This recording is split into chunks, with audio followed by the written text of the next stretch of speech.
Hi everyone, in this video we'll talk about Fair MOT model. We will use this model for object detection and tracking. The first part of this model, it is encoder-decoder neural network or backbone neural network. We will use this neural network for feature extraction. The name of this neural network is DLA34 neural network. This neural network will provide fair features for both detection and re-identification. Let's say we have this image with three objects in it, and here's the height of the image and the width of the image. This image firstly fit to DLA34 neural network. And DLA34 will produce feature map. The shape of feature map is C times H times W, where C is the number of channels, H the height of the feature map, and W is the width of the feature map.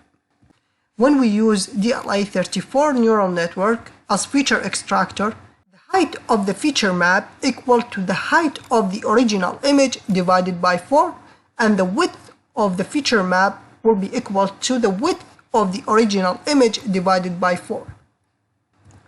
Now let's talk about detection branch. This detection branch is built on top of CenterNet. This CenterNet has three parallel heads appended to DLA34 neural network to estimate heat map, box size, and the last one is center offset. Each head is implemented by applying 3 times 3 convolution with 256 channels, followed by 1 times 1 convolution layer to the output of DLA34 neural network. The last convolution layers, as you can see here, will generate the final targets. Now let's talk about the first head, which is heat map head. The dimension of the heat map is 1 times H times W, where H is the height of the feature map and W is the width of the feature map. And as you know, feature map is the output of DLA34 neural network.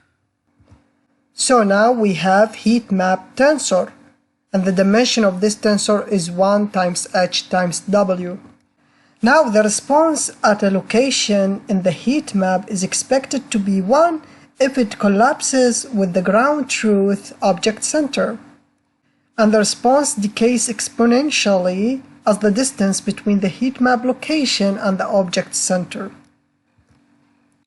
Let's say we have this ground truth box I, and here we have the coordinates of the top left corner of the box I and the coordinates of the bottom right corner of the ground truth box I.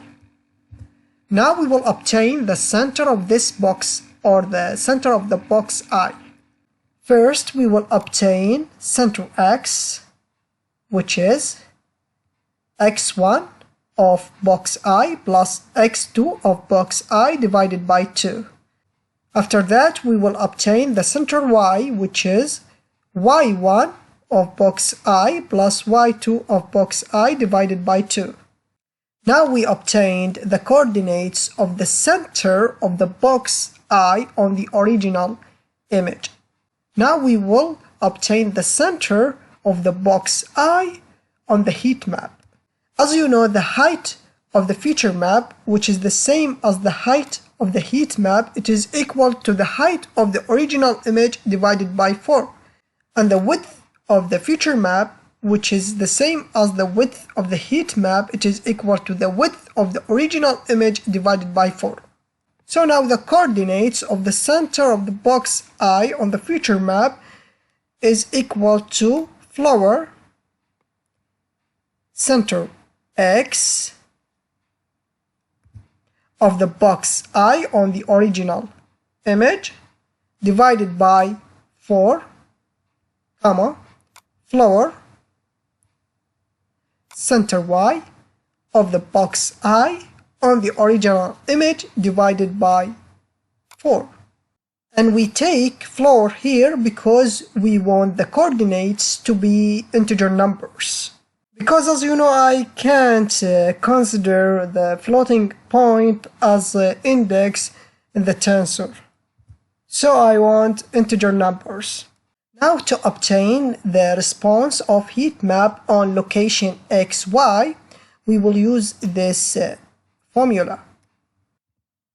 Let's say we take any location in Heatmap and we want to obtain the response of Heatmap at this location.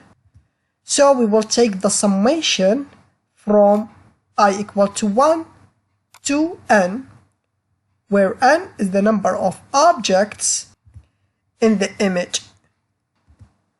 Exponential to the power minus open parenthesis x minus center x of the box I at the heat map squared plus open parenthesis y minus center y of the box I at the heat map squared divided by 2 times standard deviation. So now, as we said before, if this location xy location is far away from the center of the box I on the heat map, at this case this will be large value. We will take the exponential of the minus this results, this large value, and the final result will be less than 1. Actually, it will be close to 0 if the distance between this location and the center very large. When we move away from the center of the box I, the final result will be exponentially decay. But when the location xy is at the center of the box I at the heat map, at this case the result or the final result equal to 1, because this part will be 0. And we take summation here if there are more than one object in the image. At this case there will be more than one ground truth box and more than one ground truth center. Now we will talk about the loss function of the heat map. The loss function here is defined as pixel-wise logistic regression with focal loss. As you can see here, loss heat map equal to minus 1 divided by number of objects, ground truth objects in the image, summation over all locations in the heat map. Here we have two cases. The first one, if the ground truth of this location or heat map ground truth for this location equal to 1. At this case, we will add this formula or the result of this formula to the previous results. Otherwise, we will add the result of this formula to the previous results. Now let's take the first case, when the ground truth heat map of this location equal to 1. So to compute the loss at this location, we will use this formula. 1 minus predicted heat map response at location at this location or xy location to the power alpha times log of predicted heat map response at this location or xy location. To make this formula more clear, let's say predicted heat map response at location xy equal to 0.95. It is very close to the target value or ground truth heat map response at location xy. So we will consider this location as an easy example because it is very close to the target value. So by the logic of focal loss, it will decrease the weightage of propagated loss. This part will decrease the loss of this location or this example because it is well classified example. Now let's say the predicted heat map response at this location near to 0, like 0.05. So it is far away from the target value, which is equal to 1. In other words, this location is misclassified. So this part here will be close to 1. So when we multiply it by log of predicted heat map at location xy, so at this case, this misclassified example will have large loss. This result will be added to the previous results. Now let's take the second case, where the ground truth heat map response not equal to 1. At this case, we will use this formula to compute heat map loss for this location. Let's take the first part of this formula, 1 minus ground truth heat map response at location xy to the power beta times the second term is predicted heat map response at location xy to the power alpha times the last part, which is log of 1 minus predicted heat map response at location xy. To make this formula more clear, let's say predicted heat map response close to 0, like 0.05, and alpha here is set to 2, so 0.05 to the power 2, the result will be very small. So the overall loss or the overall heat map loss for this example or this location will be small. It doesn't matter what is the result of this term or this term. When we multiply them by this very small value, the result will be small. Now let's take another case. As we know that our ground truths are the Gaussian kernel outputs, because we compute them using this formula. Because of that, we will have region of heat map responses that has values close the center ground truth heat map response or close to 1. We call this region candidate positives. As you can see here is the region that we talk about it. To make this more clear, let's focus on this bell-shaped Gaussian distribution. At the center of this shape, the result equal to 1, which is the center ground truth heat map response. As you can see here, there are values around center ground truth heat map response. These values are close to 1. And this region is candidate region. We want the predicted heat map responses at the candidate positives to be close to 1 as well.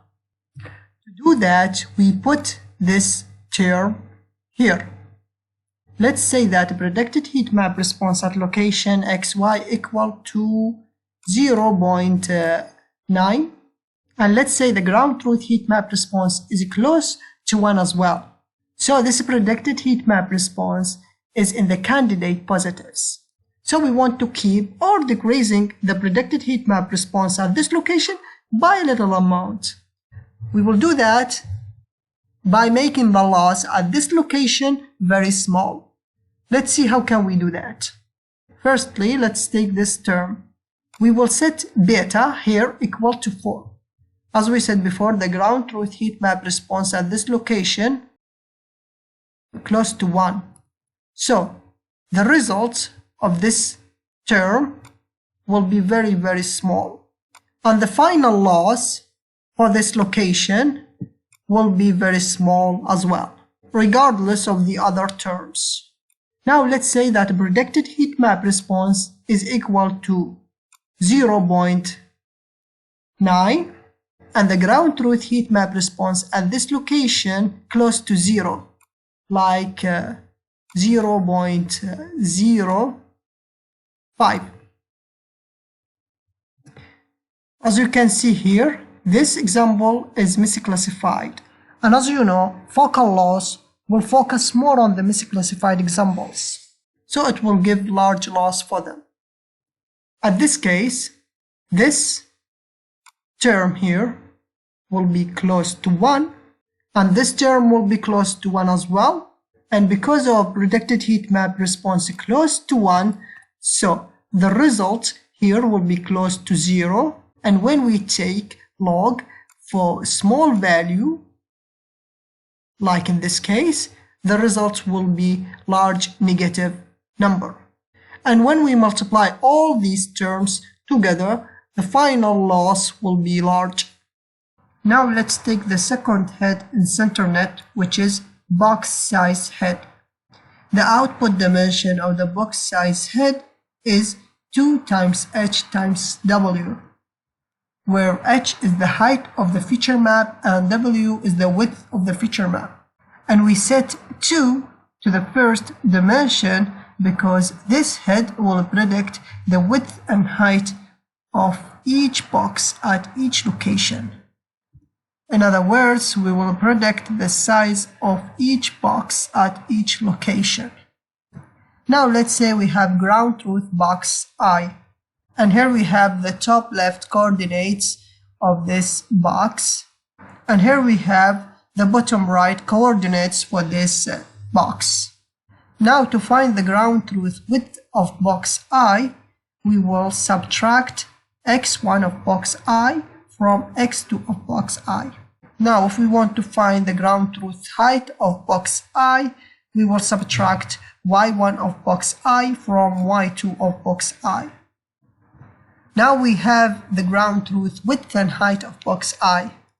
In other words, the ground truth size of box I. Now let's talk about the last head in CenterNet, which is center offset. Firstly, let's say we have an image, this image. The height of this image is 228, and the width of this image is 228 as well.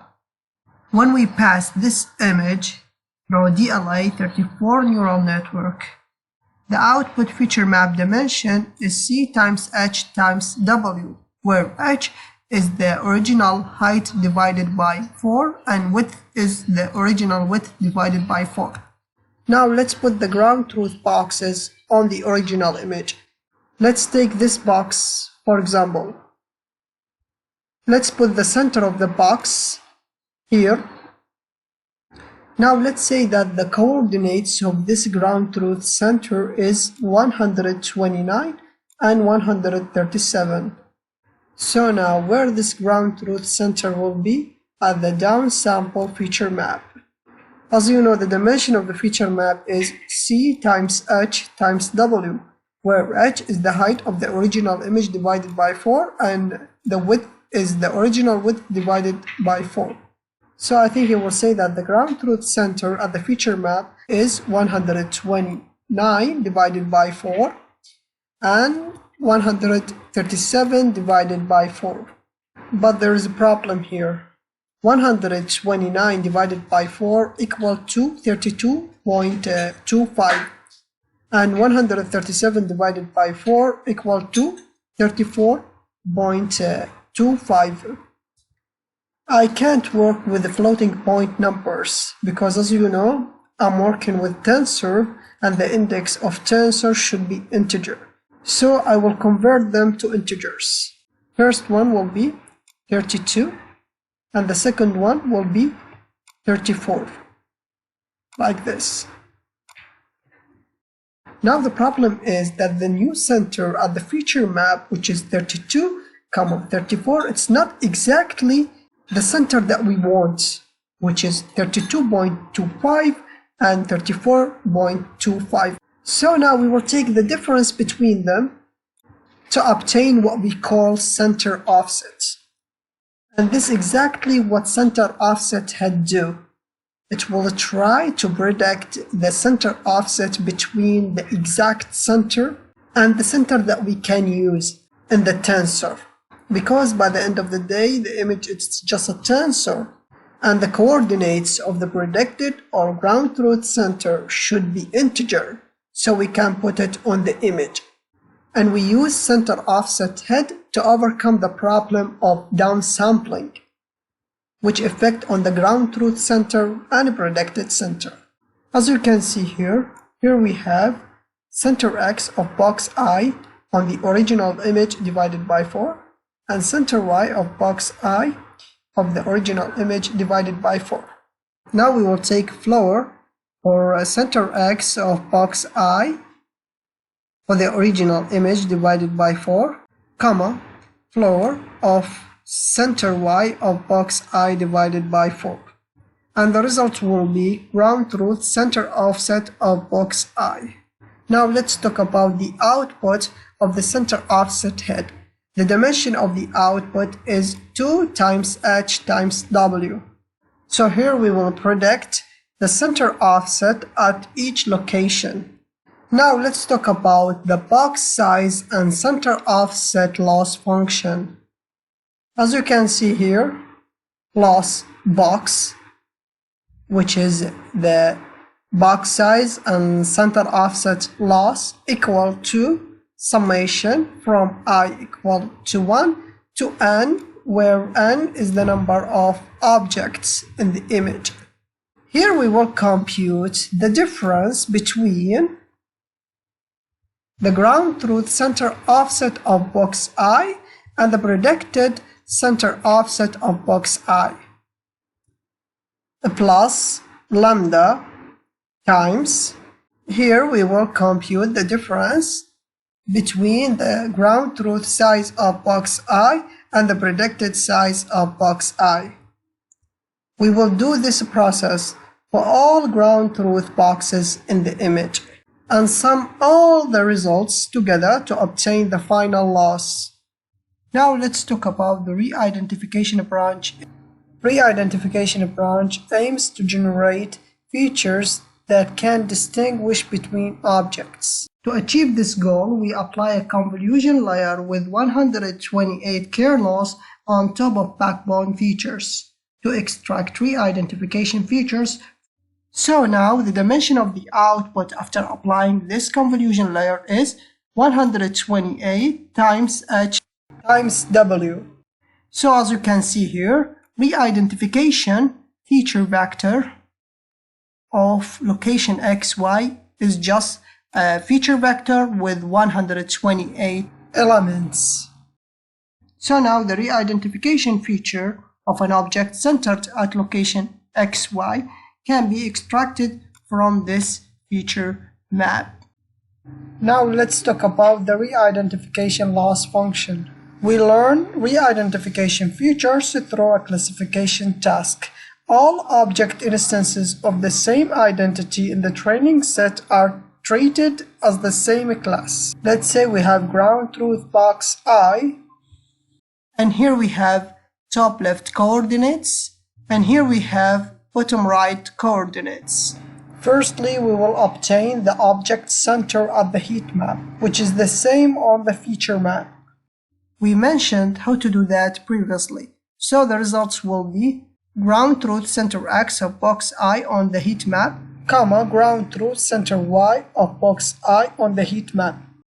After that, we will extract the re-identification features that correspond to this location, which is the ground truth center of box I at the heat map. Now we will pass this re-identification features through this fully connected layer.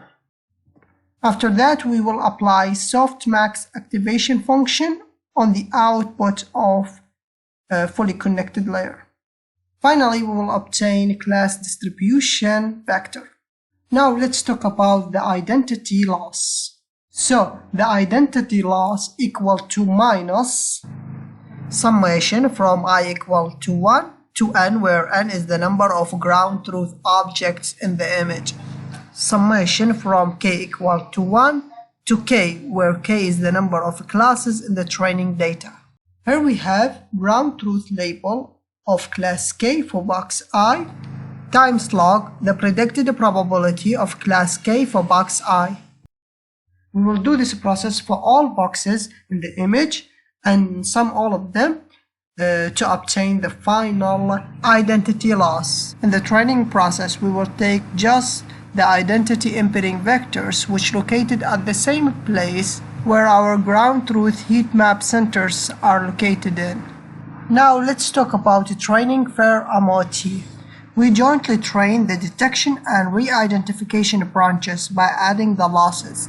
Now we have Heatmap loss and box loss. We will add them together to obtain detection loss. Finally, we will add detection loss and identity loss to obtain total loss.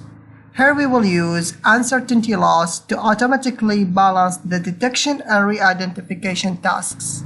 Now we will train Fair MOT model on a crowdhuman dataset. Firstly, we will clone Fair MOT repository.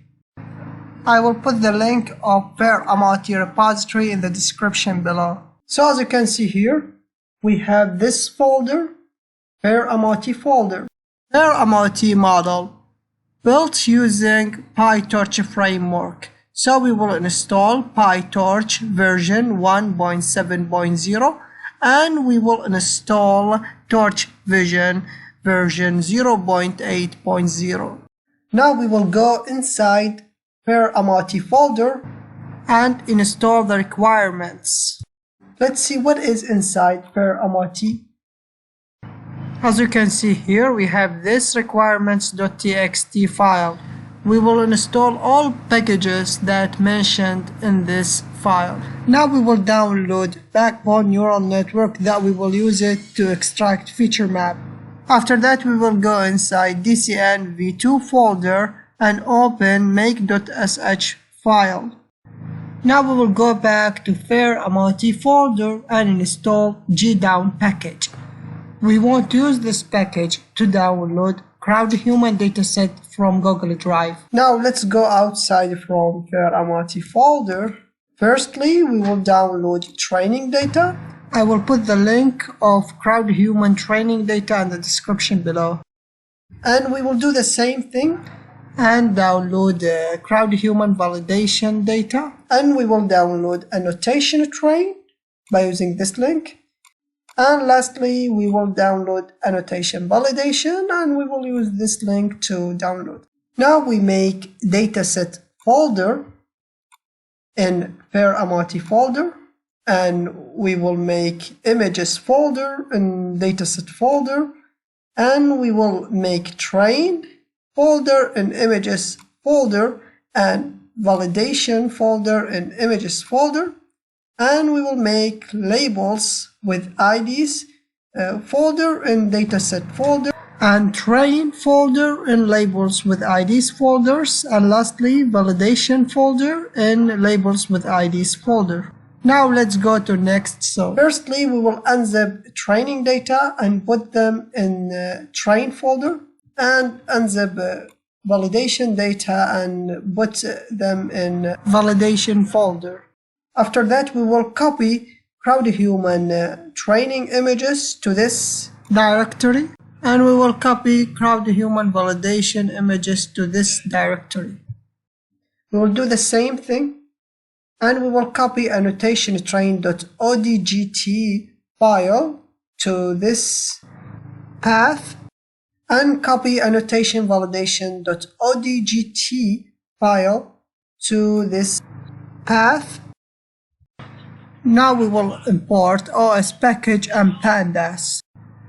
Here we will create train directory variable and put the directory of our training images in it, and create validation directory variable and put the directory of our validation images in it. Now we will create training files list that has the name of each image in a training data, and we will create validation files list that has the name of each image in the validation data. After that, we will create pandas data frame that has the name of all training images, and we will create complete path for all images in the training data, and we will do the same things for validation data.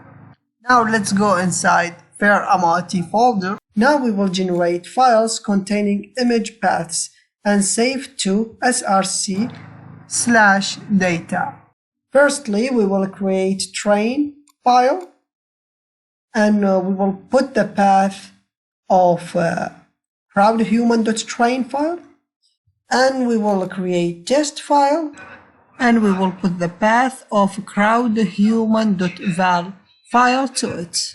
So we have two files here, crowdhuman.train and crowdhuman.val. Now we will write the path of each image in a training data into crowdhuman train file. And we will do the same thing for crowdhuman.val file. Now we will create JSON file for the dataset in src/lab/config. Firstly, we will import JSON package. Now we will create dictionary. The first key is root, and the value of this key is the directory of our dataset. The next key is a train, and the value of this key is just a dictionary again. The first key in this dictionary is a crowdhuman train 01. And the value of this dictionary is a train file, which is the path to crowdhuman.train file. And the second key is crowdhuman test, and the value of this key is test file, which is the path to crowdhuman.val file. Lastly, we will write these configurations to crowdhuman.json file. You should know that we need identity labels in our data set to train re-identification branch, but there is no identity labels in a crowdhuman dataset. So how to solve this problem? In Fair MOT folder, there is generate labels crowd id.py script. We can run this script, and this script will create identity labels for crowdhuman dataset. To see where is it, first enter to Fair MOT. After that, go to src, and you should see generate labels crowd id.py script. There's a bunch of things you should to change in this script. The first one is data-val, which is the directory of our validation images. The path of our validation data is this, so we will put this here. Now we will change label val, and we will put the directory of our validation labels with IDs. So we will copy this directory and put it here. Now we will change annotation validation variable, and we will put the path of annotation validation.odgt, and the path of this file is this, as you can see here. And we will change data train variable, and we will put the directory of our training data, which is this. And let's change label train, and let's put this directory. And let's change annotation train variable and put the path of annotation train. And we will put this path because we don't use all training data, so we will put condition in this script. Let's put it here, os.path.exists image path equal to true. At this case, it will execute all these things. And run the script python src/generate labels crowd id.py script. Now we are ready to train Fair MOT model. To do that, we will run train.py script. So we will write python src/train.py MOT -- architecture argument ResNet DCN 34 -- GPUs 0 -- batch size argument 8 -- number of epochs 2 -- learning step 15 -- data configuration. Here we will put the path of our data configuration file. But before run this script, we should to change one thing. Let's go to train.py script in src folder. We should just change this part here from 2 to 0. As you can see here, the first training epoch here. And here we have the loss, heatmap loss, and width height loss, or what we call it size loss, and center offset loss, ID loss, or identity loss. We will make another video about how to inference Fair MOT model. Thanks for watching.